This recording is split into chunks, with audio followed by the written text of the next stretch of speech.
या 1.5 क्वेश्चन बाकी था उस पेपर का, राइट। तो let's make a start. We were on, मैंने सारे खोल के रखे हुए हैं ताकि यस March 20 और एग्जैक्टली वहीं पे हूँ मैं। हमने ए पार्ट कर लिया था जी या नहीं, मुझे बताएं जरा।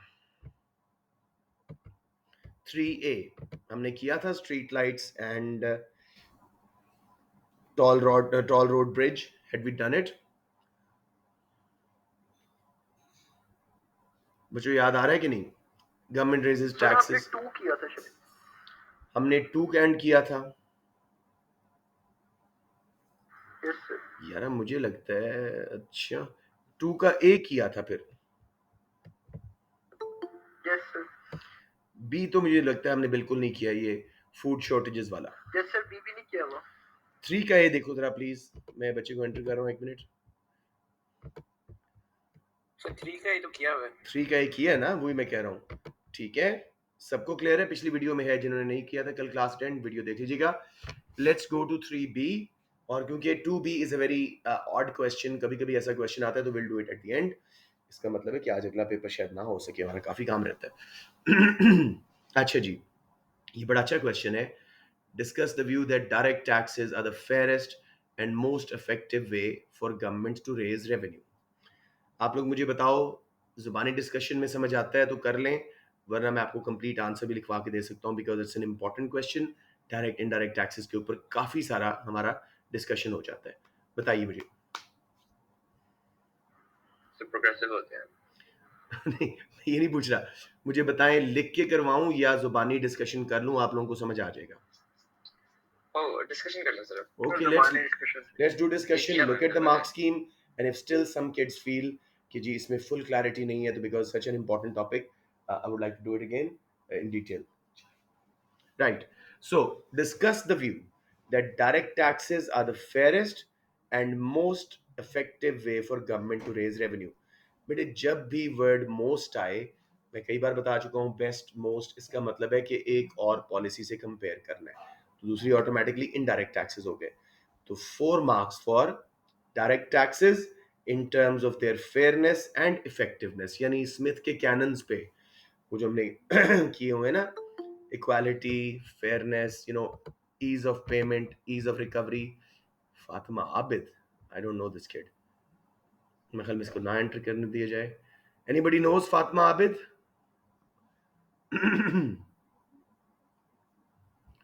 नहीं। लेट्स सी जी। अच्छा, so the government raises discuss the view that direct taxes are the fairest and most effective way for government to raise revenue। 4 marks के लिए हमने पहले डायरेक्ट टैक्सेस का एनालिसिस करना है, फेयरनेस में, इफेक्टिवनेस में, बेसिकली उसके फायदे नुकसान देखने। जी मेरे बच्चों, फेयर है कि नहीं? कौन बच्चा स्टार्ट करना चाहेगा? जैसे शायान ने बात की थी, बिल्कुल सही स्टार्ट किया था, वही सारी स्टार्ट है इस बात की। कौन बताएगा मुझे? शायान आप ही बता दो, प्रोग्रेसिव जो आपने बोला था। सर क्योंकि डायरेक्ट टैक्सेस इनकम पे डिपेंड करते हैं, तो एक बंदा जो ज्यादा अर्न कर रहा है उसके ऊपर ज्यादा टैक्स आएगा, और एक कम जो अर्न कर रहा होता है उस पर कम टैक्स आएगा। प्रोपोर्शनेटली, डायरेक्ट टैक्सेस के अंदर प्रोपोर्शनेटली या सारे के परसेंटेज का ऊपर वर्ड सारे लोगों बोलिए। पे इक्वल टैक्स आता है। गुड। तो इससे क्या होगा, क्या ये फेयर है इसके रिजल्ट में? हाँ, इस कंपैरिजन के अंदर डायरेक्ट टैक्सेस ज्यादा फेयर है। एब्सोल्युटली। तो इसको मैं अब फुल एक्सप्लेन करता हूँ। Direct taxes are progressive in nature. Rate of tax such as income tax rises when incomes rise. Rate of tax बोलना है, amount नहीं बोलनी। Rate of tax rises as incomes rise, so they take a greater proportion of rich people's income and a smaller proportion of poor's. Hence redistribute incomes from rich to poor, income gaps reduce. ये आपके 2 marks आराम से आ जाएंगे। Fairness वाली बात समझ आई कि नहीं? ठीक है। नेक्स्ट चीज आप कहिएगा, they are fair because they are only paid by those who are earning. ठीक है, they are according to ability to pay. ठीक हो गया।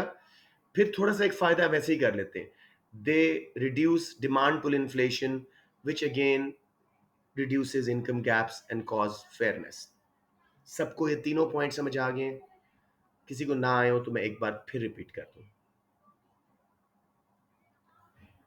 बच्चों, मुझे कुछ बच्चे जहन में आ रहे हैं? श्योर मेरा बेटा, शाबाश। Direct taxes are progressive in nature, which means tax rates such as income tax rate rises as incomes rise. So they take a bigger proportion of rich people's income and smaller proportion of poor people's income. As a result, income gaps reduce. Secondly, G, direct taxes are according to ability to pay. They're on earners only, once again making them fair. अच्छा जी। Lastly, direct से ये taxes. 12 marks वाला feel नहीं हो रहा? आ, हम कुछ points miss तो नहीं कर रहे? अभी तो बिल्कुल स्टार्ट है मेरा बेटा, अभी तो पार्टी शुरू हुई है, डोंट वरी, ठीक है। With just judging direct taxes on fairness at the moment. अभी इफेक्टिवनेस पे भी नहीं देखा, फिर इनडायरेक्ट टैक्सेस को फेयरनेस अच्छा, पे तो देखना है। इफेक्टिवनेस हमने लिखनी है? अच्छा, लिखनी है, ठीक है, लिखनी है मेरा बेटा, ठीक है। लिखा है। अप टू 4 मार्क्स, फिर फेयरनेस लिखना है। फेयरनेस, इफेक्टिविटी, फिर indirect taxes, fairness, effectiveness. Okay. Simple words में, indirect taxes are effective but not fair, direct taxes are fair but not that effective. समझ आ रही है बात? तो एक बार मैं फिर रिपीट कर दूं यस। ताकि बच्चों का वो जो रिदम ना टूट गया हो। सबसे पहले मैंने बोलना है प्रोग्रेसिव है, इनकम बढ़ती है तो रेट इनकम टैक्स वगैरह का बढ़ता है, अमीर से ज़्यादा लेते हैं, गरीब से कम प्रोपोर्शन ऑफ हिज इनकम लेते हैं, इनकम गैप्स कम होते हैं, इनकम रीडिस्ट्रीब्यूट हो जाती है, income gaps fall. Secondly, direct taxes are usually what's it called on basis of ability to pay. जो अर्न कर रहा है वो ही पे कर रहा है, as a result they are fair, right? Lastly, they can be used to control demand pull inflation, contractionary fiscal policy का हिस्सा है।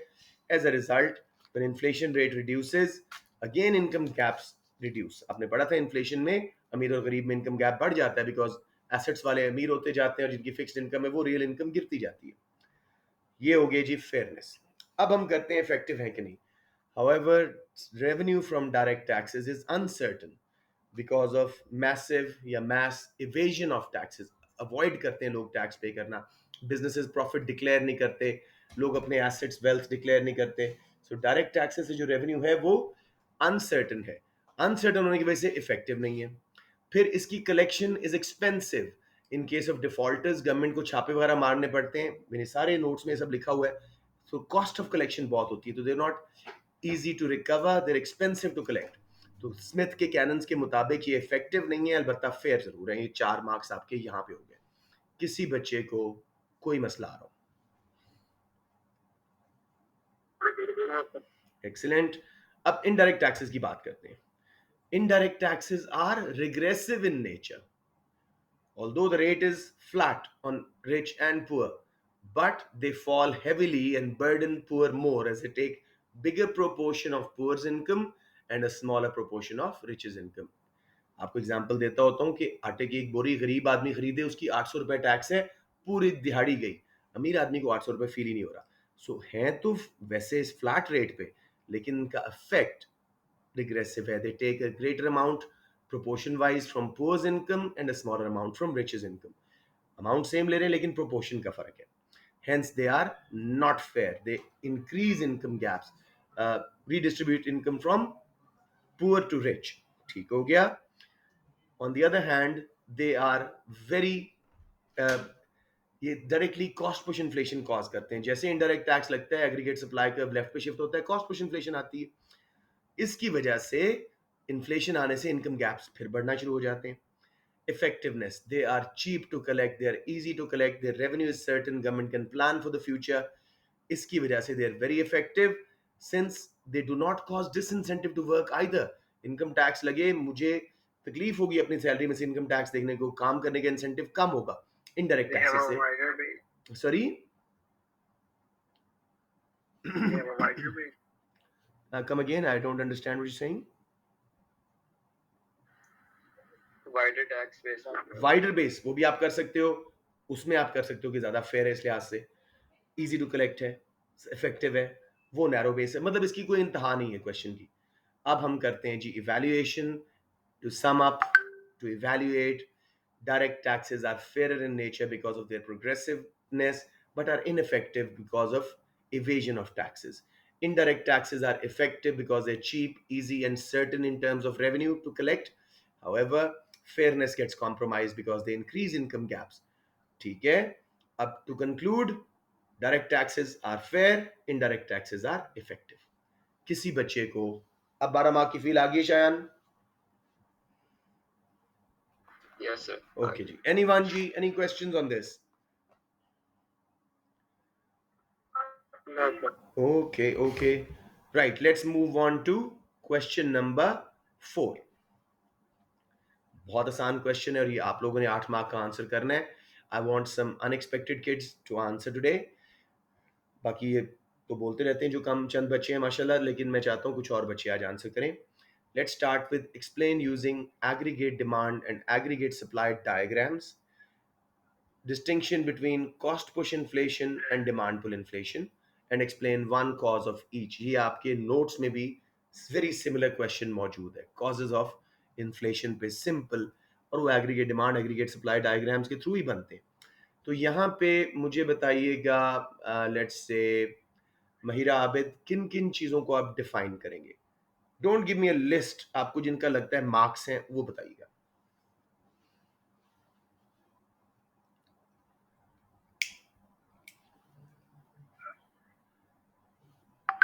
महिरा बेटे, आर यू देयर? जी मेमुना, हेलो. आई थिंक कुछ बच्चे क्लास में आने का वेट कर रहे हैं और मुझे पता नहीं है. Oh yes, Memuna is there. जी sorry. Mahira Abid, are you there और not? I don't think so. चले, आदम हनीफ, इस क्वेश्चन में किस किस चीज को डिफाइन करना चाहिए? Question 4A. सर हमें एक तो इन्फ्लेशन को डिफाइन करना चाहिए. कौन सी इन्फ्लेशन को? सर दोनों को. दोनों को. एहतियातन इन्फ्लेशन को भी कर दें. इन्फ्लेशन इज द, बोल दे बल्कि, डेफिनेशन दे मुझे. इन्फ्लेशन क्या होती है? Inflation is rise in the general inflation is rise in the general price level of goods and services. In a country over a year. शाबाश. And what is cost push inflation? Let's say Shayan आप बता दो. शायान से मिलकर बात हो गई थी, सॉरी. और कौन है हमारे पास? Mahin Fatima, cost push inflation को डिफाइन करते हो बच्चे?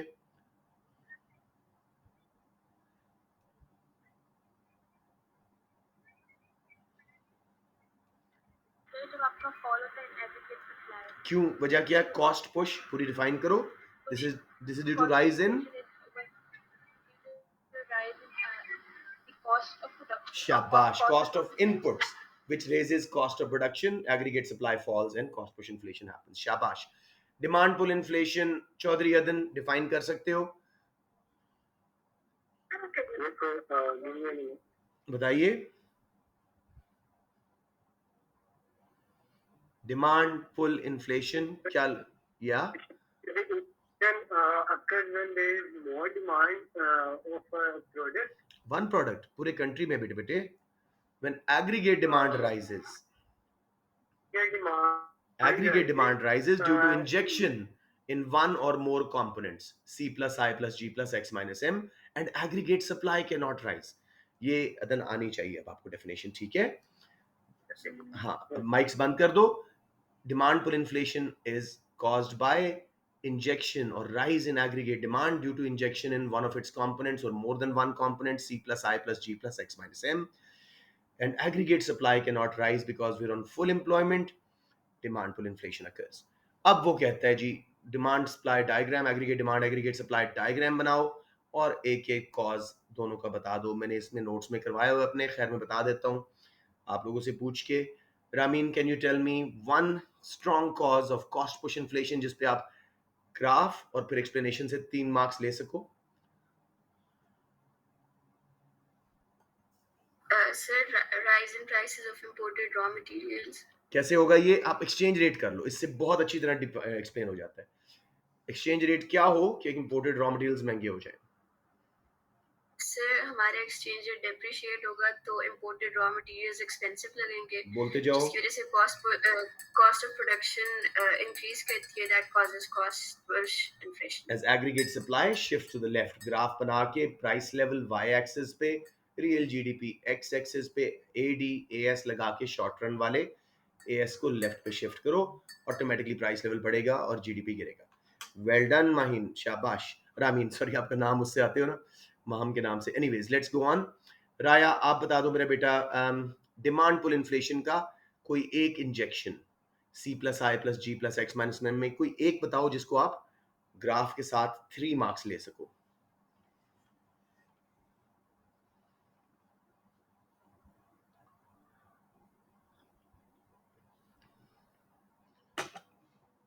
राया यू देयर? ओके राफे आप बता दो बच्चे। मैं बता दूं? राफे जी बता दो। सर। सर कंजम्पशन कंजम्पशन कर लेते हैं सर। करें करें, उसका कोई कॉज बताएं।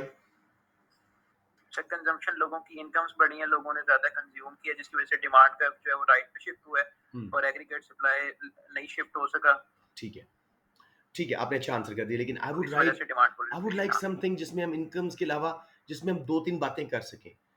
A reduction in direct taxes such as income tax will increase people's disposable income. Expansionary fiscal policy है। हाँ, ये कितना अच्छा लगेगा। Expensive fiscal policy, income tax कम हुआ है, डिस्पोजेबल इनकम बढ़ी है, कंजम्पशन का इंजेक्शन आया है, एग्रीगेट डिमांड राइट पे शिफ्ट हुआ है, as you said aggregate supply उतनी नहीं बढ़ सकी।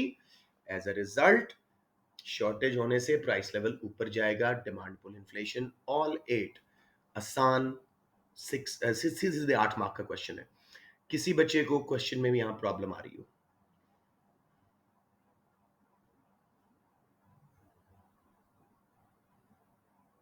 Very good. 4B. I like this question. Let's do a detailed analysis of it. Proper. Let's see. Let's see. Let's see. Uzair answer बेटे marks की बता सकते हो?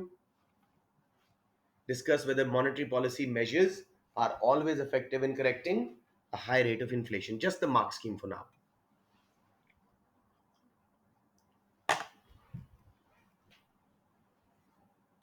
सर उसकी इफेक्टिवनेस बतानी है 4 मार्क्स के लिए, शाबाश। और कब इफेक्टिव नहीं होता उसकी 4 मार्क्स के लिए बतानी है, और Very 4 good. मार्क्स इवैल्यूएशन के। शाबाश, वेरी गुड। सो 4 मार्क्स के लिए I will invite, let's say Uzair आप ही बता दो, आपने कौन सी मॉनेटरी पॉलिसी यूज करनी है, उसका नाम क्या है, टूल्स कैसे यूज करोगे, उससे हाई रेट ऑफ इन्फ्लेशन और कौन सी इन्फ्लेशन कम होगी, डिमांड पुल या कॉस्ट पुश, क्या सीन है, तसल्ली से करो। Yes take your time, 10-15 second सोच लो।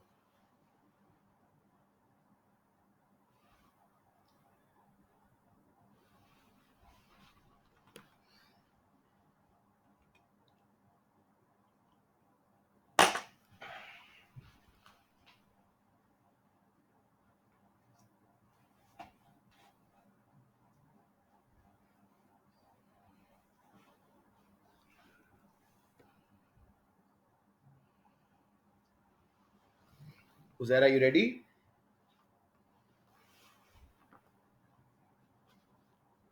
एक minute sure.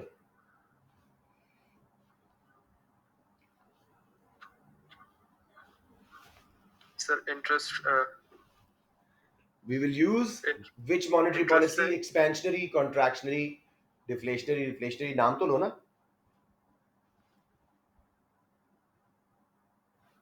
Sir contractionary monetary policy, शाबाश। अब टूल्स बताओ, सर। कॉन्फिडेंस से, शाबाश। इन्फ्लेशन इंटरेस्ट रेट सर आप इसमें ज्यादा कर सकते हैं, बहुत अच्छे। जिससे आपकी इन्वेस्टमेंट फर्म्स इन्वेस्टमेंट कम करेगी, क्योंकि उनको कॉस्ट ऑफ बोरिंग ज्यादा लगेगी, शाबाश। और और कंजम्पशन, कंजम्पशन कम हो जाएगी, बिकॉज ऑफ रिटर्न ऑन क्योंकि सेविंग ज्यादा है, लोग सेव कर रहे हैं, शाबाश। हाँ जी सेविंग ज्यादा करेंगे। उससे क्या और होगा? Aggregate aggregate demand, demand left पे शिफ्ट होगा, जिससे डिमांड पुल इन्फ्लेशन कम हो जाएगी। बहुत अच्छे। अब जरा बताओ, इंटरेस्ट रेट बढ़ने से करेंसी पे क्या असर पड़ता है और कॉस्ट पुश इन्फ्लेशन पे? सर इंटरेस्ट रेट बढ़ेगा तो कंट्री में हॉट मनी ज्यादा फ्लो होगी, जिससे वजह Yes. से एक्सचेंज रेट एप्रिशिएट कर जाएगा, उससे इंपोर्टेड और raw materials, imported raw material सस्ता सस्ता पड़ेगा, जिससे फर्म्स की कॉस्ट ऑफ प्रोडक्शन कम हो जाएगी। साथ में और एक्सपेंसिव एक्सपोर्ट्स, सस्ती इंपोर्ट्स, एक्स माइनस एम भी फॉल करेगा। अगर डिमांड इलास्टिक है तो उससे क्या हो जाएगा? डिमांड पर इन्फ्लेशन भी कम हो जाएगी। हाँ जी वेरी वेल डन उजैर, शाबाश, this is the confidence I need. सब बच्चों को उजैर का बताया समझ आ गया? कॉन्ट्रैक्शनरी मॉनेटरी पॉलिसी के टूल्स, आप मनी सप्लाई भी यूज कर सकते थे, लेकिन are you all clear?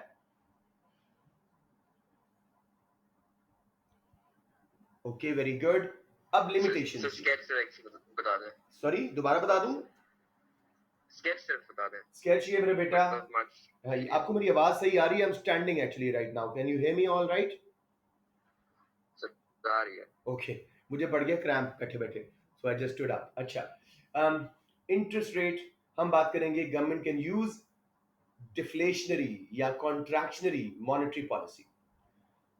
Government can raise interest rates and or reduce money supply. Government raising interest rate means higher cost of borrowing, higher return on saving. People will save more, borrow less, consumption will fall. Firms will also invest less because consumption is low and cost of borrowing is higher.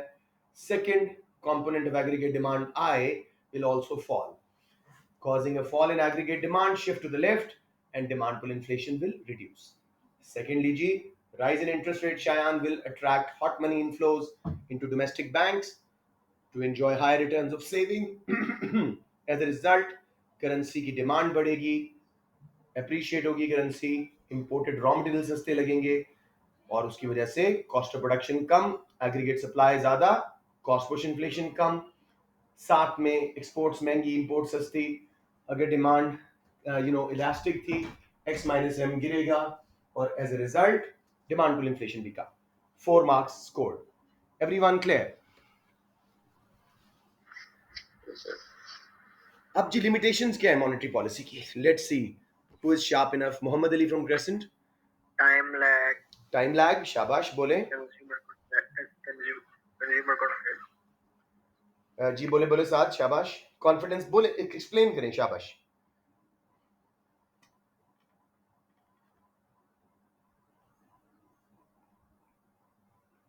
साथ मेरे बेटा explain करो, list ना करो। अच्छा, somehow शायद mic का issue है, वरना साथ को सारा आता है। Let's do it very slowly. However, rise in interest rates may not be very effective. Contractionary monetary policy may not work. Firstly, it takes a year or so for interest rates to be taking full effect. So there is a time lag. It won't happen immediately.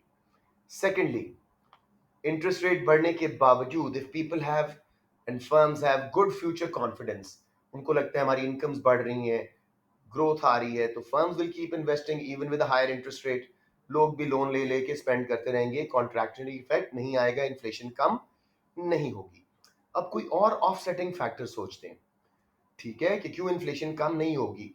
हमने interest rate बढ़ाया था ये सोच के कि जी consumption investment कम होगी, लेकिन क्या हुआ, मुल्क में कोई और ऐसा काम हुआ, कोई एक्सटर्नल फैक्टर्स की वजह से, मुल्क के बाहर से या जो भी, हमारा इनकम्स मुल्क में बढ़ गई। इनकम्स इतनी बढ़ गई कि इंटरेस्ट रेट ज्यादा होने के बावजूद लोगों को लोन लेने की जरूरत ही नहीं पड़ी, वो स्टिल स्पेंड करते रहे, डिमांड पुल इन्फ्लेशन कम नहीं हुई। आखिरी चीज जी, इंटरेस्ट रेट बढ़ने से लॉन्ग रन में एग्रीगेट सप्लाई गिर जाती है। फर्म्स इन्वेस्ट नहीं करती ना जब, तो लॉन्ग रन में एग्रीगेट सप्लाई गिरती है, उससे लॉन्ग रन में कॉस्ट पुश इन्फ्लेशन आती है। तो समझ आ गया मेरे बच्चों? या ये थोड़ा सा मैं इसलिए डिटेल में करवा रहा हूँ कि पॉलिसीज पे इज अ स्ट्रॉन्ग फीलिंग के क्वेश्चन इस बार आने वाला है। कामरान मलिक का गेस्ट भी पॉलिसीज के इर्द गिर्द घूम रहे हैं, यही एक्सचेंज रेट, इन्फ्लेशन वगैरह के इर्द गिर्द, तो इसलिए मैं इस पर ज्यादा टाइम लगा रहा हूँ। बताएं मुझे कोई कंफ्यूजन यहाँ पे?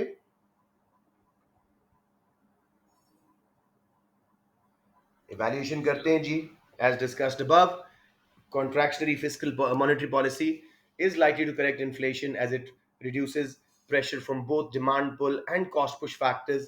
However, many limitations such as time lags, future confidence of consumers, other external factors changing can limit its effectiveness. To conclude, government should use fiscal policy side by side, because that can cause the problems arising from monetary policy can be countered by fiscal policy. And in the long run, if government can also use supply side policies, all the aims will be achieved along with supply low side कर लो। inflation. Supply side भी कर सकते हैं आप, ठीक है ना बच्चे? यूं समझो, अकेली आर्मी काफी नहीं है, नेवी भी चाहिए, एयरफोर्स भी चाहिए टू विन अ वॉर। तो हम अकेले मॉनेटरी पॉलिसी की बेस पे या फिजिकल की बेस पे सब नहीं कर सकते, दूसरी पॉलिसीज भी चाहिए। समझ आ गया मेरे बच्चों? कोई confusion? Excellent. Now, 2B. I want sharp minds to work sharp here. Let's talk to our distinction holder. Yamin Saeed, question 2B. बड़ा मुश्किल सा क्वेश्चन तुम्हें देख रहा हूं, लेकिन मैं तो तुम्हें टॉपिक बताऊंगा ना, तुम कर लोगे। Discuss the जी sir. effectiveness of any possible measures to ensure that food be available to consumers in an economy where food supplies are frequently disrupted because of drought. कहता आता रहता है इस मुल्क में कोई बारिशें नहीं हो रही, वट, जिसकी वजह से फूड सप्लाई डिसरप्ट हो रही है, रुक रही है।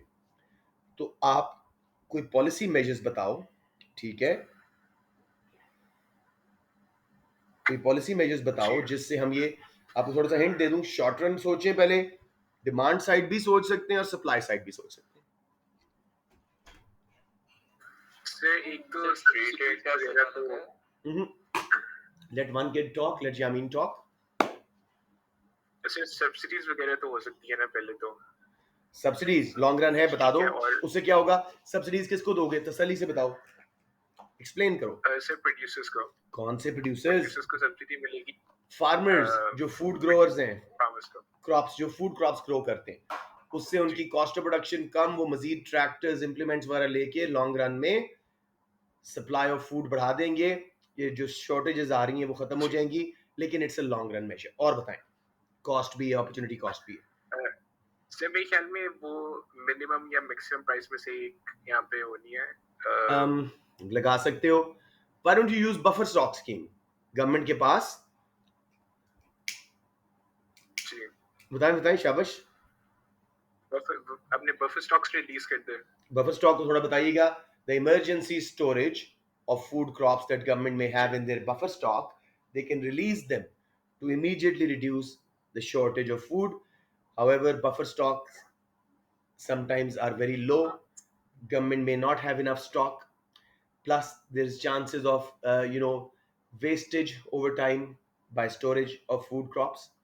Perishable होती हैं। ये हो गया जी। जी अब जी। हम डिमांड साइड देखते हैं, ठीक है। सर व्हाट एल्स अगर कैन, आप ये कहें कि प्रोटेक्शनिज्म हटा दें। वेरी गुड, प्रोटेक्शनिज्म हटाओ, सर मैं इंपोर्ट कर लो। फ्री ट्रेड की बात कर रहा था। बहुत अच्छे, फ्री ट्रेड आपने बोला था, यस। इंपोर्ट कर लो साथ वाले नेबरिंग कंट्रीज से। जब टैरिफ वगैरह हटाओगे, सस्ती फूड आ जाएगी, आप इंपोर्ट करके वक्ती तौर पे शॉर्टेजेस खत्म कर लोगे, लेकिन उसके रिजल्ट में डेफिसिट आ जाएगा, और ये लॉन्ग रन सोल्यूशन नहीं है, ठीक है जी। अब हम एक और कर लेते हैं टू बी एहतियात करने के लिए, ठीक है। फूड वेस्टेजेस को गवर्नमेंट रोके। जैसे वन डिश की पॉलिसी है हमारे मुल्क में, फूड वेस्टेज को रोक रहे हैं। डिमांड कम करें फूड की, ठीक है, यानी कि वेस्टेज ऑफ फूड, रेस्टोरेंट्स में डिस्पोजल वगैरह जो हो रहा है वो ध्यान से करवाया जाए। Over consumption and wastage of food को कम किया जाए ताकि उसकी डिमांड कम हो। Evaluation G, short run measures like buffer stock schemes and import can fix problems in the short run, but in the long run, government will have to subsidize farmers or build reservoirs, dams, ताकि हमारे पास water storage हो, इसकी वजह से irrigation water मिलता रहे और food supply में रुकावट ना हो, क्योंकि लग रहा है इस मुल्क में बारिशें नहीं हो रही। एवरीवन क्लियर जी? अब ऐसा ऑड सा जी सर। क्वेश्चन याद रखिएगा, हमेशा डिमांड सप्लाई से होता है।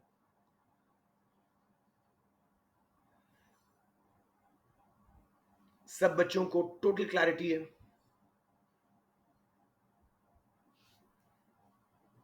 All righty, all righty, very good. Let's, इसको मैं बंद कर रहा हूँ और दूसरा पेपर खोल रहा हूँ आपको, जो मेरे ख्याल में आज करना था। एक आधा क्वेश्चन करें उसका। दिस इज जी समर 21 वेरिएंट 23, 22, 21 में क्लासेस में करवा चुका हूँ, इसलिए मैं दोबारा नहीं करवा रहा। Section B, answer one question. अब पहले वाला सब बच्चों के कम से कम 6, वरना आइडियली 8 के 8 आने चाहिए।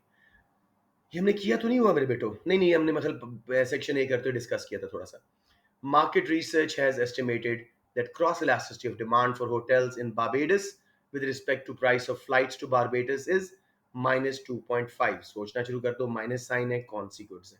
2.5 क्या मतलब है? इलास्टिक सर है, ये हमने इलास्टिक? किया हुआ है। ये हमने जुबानी डिस्कस किया था, सर डिटेल में नहीं किया। डिटेल में नहीं किया था। and the cross elasticity of demand for flights to Antigua, which is another destination in West Indies, with respect to price of flights to Barbados plus 0.5. तो अब वो क्या कह रहा है जी, क्वेश्चन कह रहा है explain what is meant by cross elasticity of demand, define XED, give formula, and what these values mean in terms of the effect of changes in price of flights to Barbados on demand for hotels in Barbados and demand for flights to Antigua. Who wants to take it on? Define kar de, let's say, Mahin Ali, can you define cross elasticity of demand and give its formula, mera beta?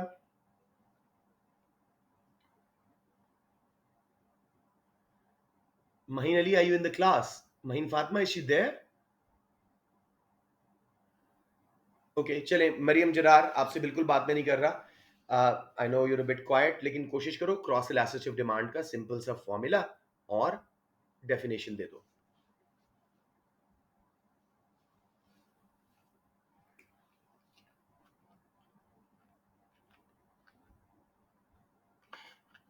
Maryam time नहीं जाया करो please.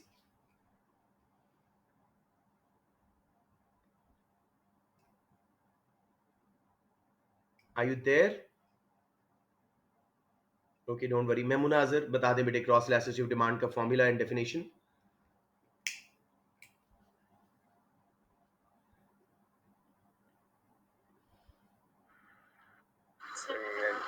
नहीं नहीं, Maimuna is there, बता रही है जी, बताएं. Degree of, एक मिनट मैं मुनीब ठहर जाए. Memuna, degree of responsiveness.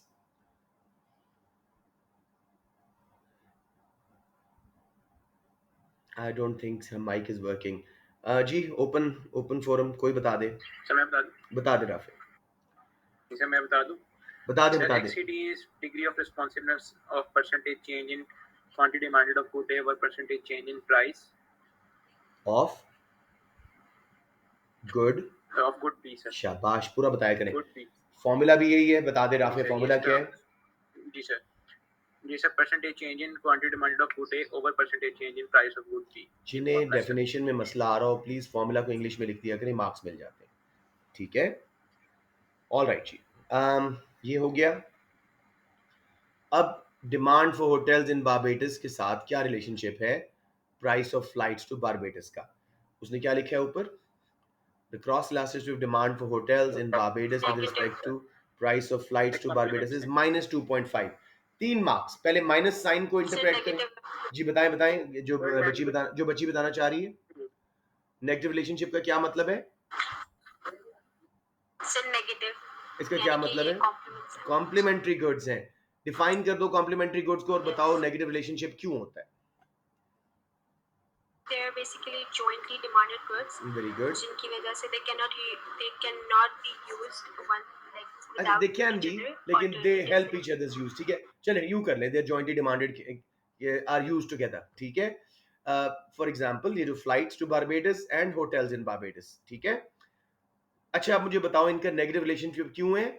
अगर प्राइस ऑफ फ्लाइट्स बढ़ेगी तो demand for hotels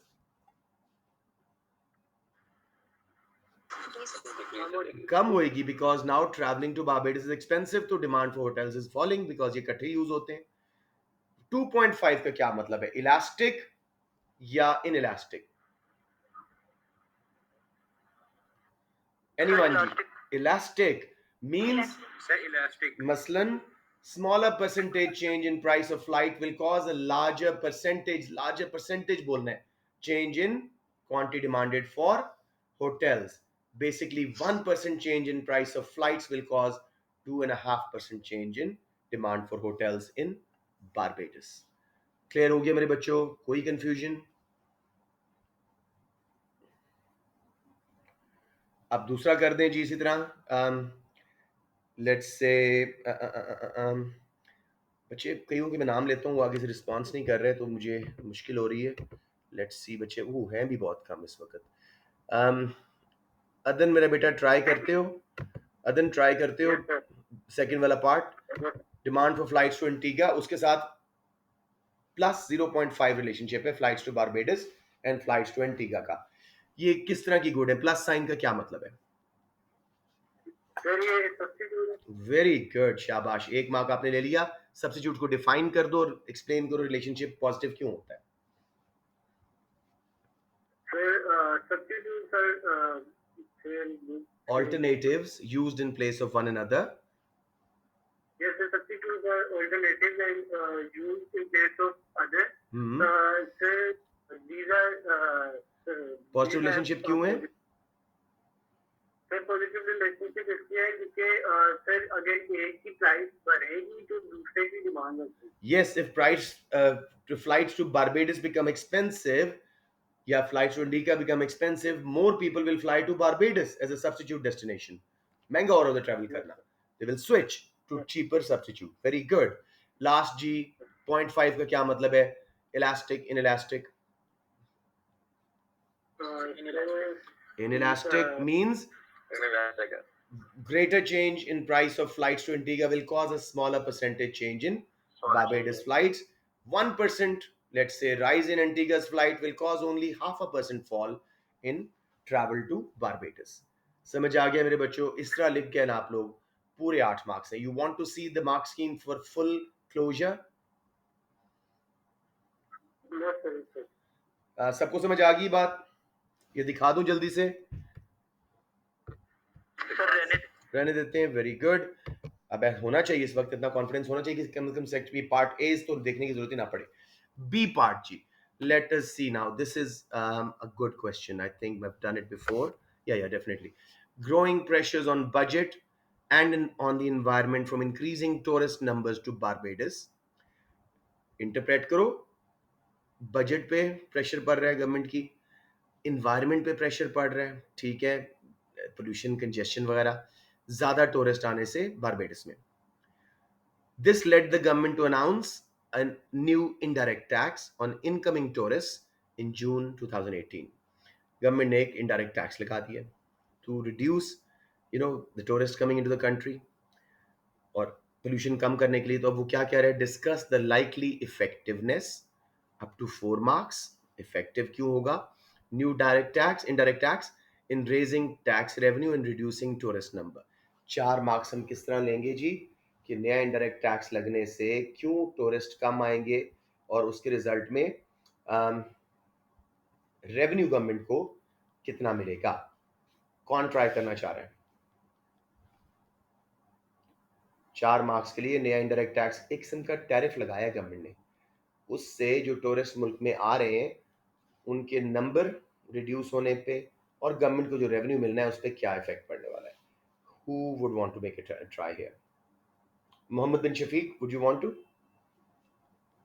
sir indirect taxes लगने से सर जो कॉस्ट है वो इंक्रीज हो जाएगी. बहुत अच्छे, शाबाश. प्राइसेस इंक्रीज हो जाएंगी और उसकी वजह से सर डिमांड डिक्रीज हो जाएगी. वैसे सप्लाई कम होती है और क्वांटिटी डिमांडेड कम होती है. अच्छा, यहाँ पे मैं आप लोगों को मशवरा दूंगा कि डायरेक्ट इनडायरेक्ट टैक्सेस का ग्राफ बना दो. कई बार बनाया, डिमांड सप्लाई. अच्छा, एग्रीगेट डिमांड नहीं, बिकॉज एक टैरिफ है सिर्फ. डिमांड, सप्लाई, इक्विलिब्रियम प्राइस, सारा कुछ, क्वांटिटी, सप्लाई कर्व को लेफ्ट पे शिफ्ट कर दो, उससे आपको खुद आसानी हो जाएगी. तो मोहम्मद बिन शफीक, आप आंसर करोगे ग्राफ बनाने के बाद कि इनडायरेक्ट टैक्स से क्यों टूरिस्ट कम आएंगे और गवर्नमेंट के रेवेन्यू पे क्या असर पड़ेगा? बच्चे आज नहीं रिस्पॉन्ड कर रहे, पता नहीं या चले गए क्लास से. अदन, आप ही बता दो बेटे. Unfortunately I don't have many options. Sir क्योंकि कॉस्ट बढ़ गई है तो उसकी वजह से सर प्राइसेस इंक्रीज हो जाएंगी, यानी कि सप्लाई सर रिड्यूस हो जाएगी जिसकी वजह से क्वांटिटी डिमांड डिक्रीज. कम टूरिस्ट मुल्क में आएंगे सिंपली, ठीक है, उनको महंगा पड़ेगा बारबेडस में ट्रैवल करना, so they will go to other destinations. ठीक हो गया. गवर्नमेंट के रेवेन्यू पे क्या असर पड़ेगा? Let's say Maheen Fatima, government के रेवेन्यू पे क्या असर पड़ेगा?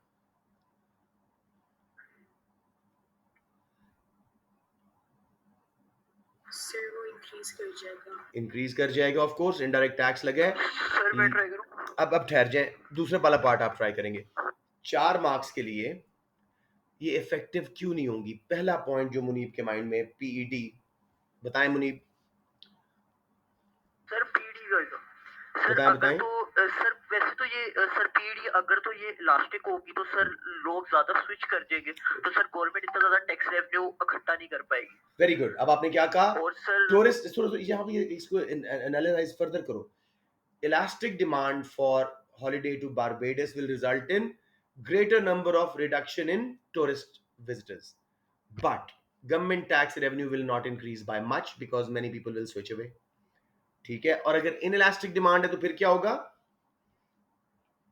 सर अगर तो inelastic demand होगी तो sir a greater proportionate change in price would lead to a smaller proportionate change in quantity demand. तो सर उससे कुछ ज्यादा फर्क नहीं पड़ेगा, तो सर उससे गवर्नमेंट का टैक्स रेवेन्यू इंक्रीज कर टैक्स रेवेन्यू बढ़ जाएगा लेकिन टूरिस्ट नंबर्स कम होने में ज्यादा फर्क नहीं होएगा। टूरिस्ट नंबर कम हो जाएगा। अच्छा जी, और कोई लिमिटिंग फैक्टर सोचें। टैक्स आपने लगाया है, महंगी की है इंपोर्टेड हॉलीडेज, ऐसा क्या हो कि टैक्स इफेक्टिव ना हो? कोई लिमिटिंग फैक्टर्स कुछ और सोचें, out of the box, offsetting factors, anyone? Sir जो लोकल टूरिस्ट इंडस्ट्रीज है वो सफर करेंगी इसकी वजह से, क्योंकि टूरिस्ट के नंबर नहीं नहीं, हम कह रहे हैं टैक्स कामयाब क्यों, इफेक्टिवनेस का क्वेश्चन है। टैक्स कामयाब क्यों नहीं होगा? डिप्रिशिएट हो जाए तो अगर हमारी currency, yes, if Barbados currency depreciates, तो even the tax will not make Barbados holiday expensive और वो टैक्स इफेक्टिव नहीं होगा। सर Yes, अगर तो दूसरे कंट्रीज की सर इनकम्स बढ़ रही है, very good Muneeb, sir incomes का फैक्टर ला सकते हैं। बिल्कुल ला सकते हैं। अब आपके 8 मार्क्स पूरे हो गए, ठीक हो गया। अब हम आखिरी बात करते हैं, उसने इवैल्यूएशन हमसे मांगी हुई है। So as discussed above, indirect taxes will be effective, their incidence will be determined by price elasticity of demand for holidays. If demand is elastic, greater number of tourists will switch away, ठीक है, and tax revenue will not rise that much. If inelastic demand, tax revenue will rise but switch away from tourists will be less. Government can think of other ways of increasing revenue while placing indirect tax to make it more effective. कैसे? Airport tax लगा दें, visa फी बढ़ा दें, documentation का पैसा बढ़ा दें। ये वैल्यूटिव पॉइंट मेरे जेहन में आ रहा है। आप ऑल्टरनेटिव रास्ते से रेवेन्यू रेज कर लें और टैक्स के थ्रू, अगर डिमांड इलास्टिक है नहीं भी है तब भी आप उनकी रिडक्शन कर सकते हैं टूरिस्ट नंबर्स की। To conclude, government can raise revenue from alternative ways while using taxes to deter more tourists coming into Barbados. समझ आ गया बच्चों या कोई confusion? Yes sir. Okay, 3A करके क्लास बंद करते हैं बिकॉज वो है तो आखिरी भी बहुत आसान, लेकिन चलें 3A करके आखिरी वाले को अगर रगड़ सके तो कर लेंगे, वरना आराम से करेंगे कल। Explain what is meant by aggregate supply and explain one reason why the aggregate supply curve of an economy would shift outwards in the short run and the long run. आपको आसान कर दूं, शॉर्ट रन में रिवेंटस वाले factors होते हैं, long run में PPC बाहर शिफ्ट होने वाले फैक्टर्स आप करेंगे। वन फैक्टर चाहिए। पहले तो एग्रीगेट सप्लाई की डेफिनेशन, लेट्स से सर मैं करूं? नहीं मुनीब, बहुत होगी आपसे। महीन फातिमा आप कर दो एग्रीगेट सप्लाई को डिफाइन, बहुत आसान सी डेफिनेशन है।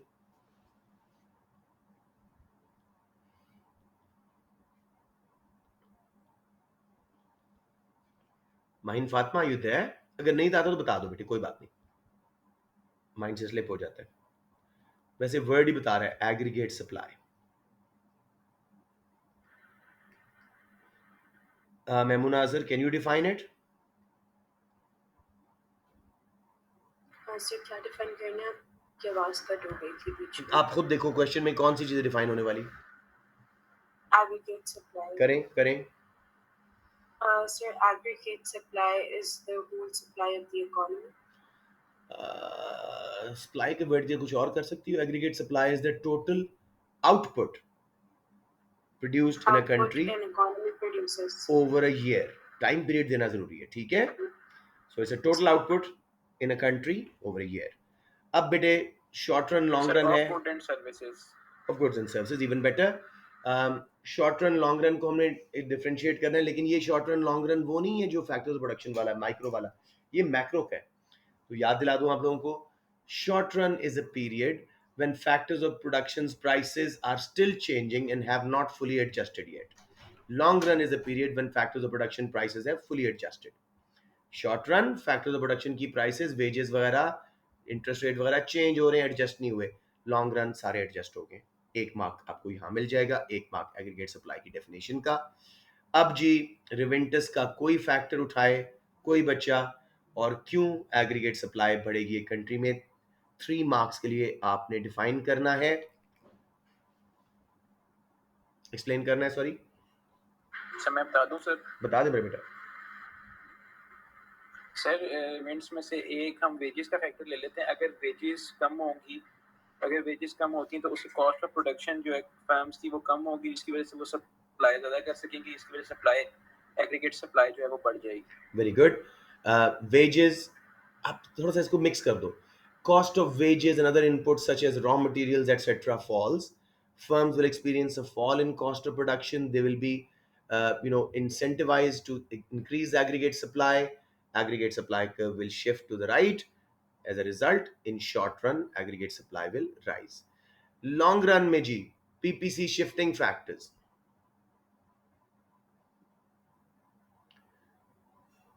Anybody? सर यानी कि हमारी quality Quality Innovation of quality new या resource. Quantity of resources. इसमें ले लेते हैं जी exploration of new mineral resources, नया oil gas. Spending on education. Spending on education and training. एक को लेते हैं, एक लेते हैं. अगर एजुकेशन ट्रेनिंग लेनी है तो वो बताता हूँ, आपको सबको पता है, but I just want to run through it ताकि रिकॉर्डिंग वाले बच्चे भी समझ सकें. Let's say if government explores more and can discover new natural resources like oil, gas, coal, etc., this will provide us with greater energy sources, which should reduce cost of production in the long run. Long run aggregate supply curve will shift to the right. आप बनाना चाहो तो short run long run aggregate supply curve उसकी सही shape में बना के right पे shift दिखा दो. नीड नहीं है, उसने मांगा नहीं हुआ.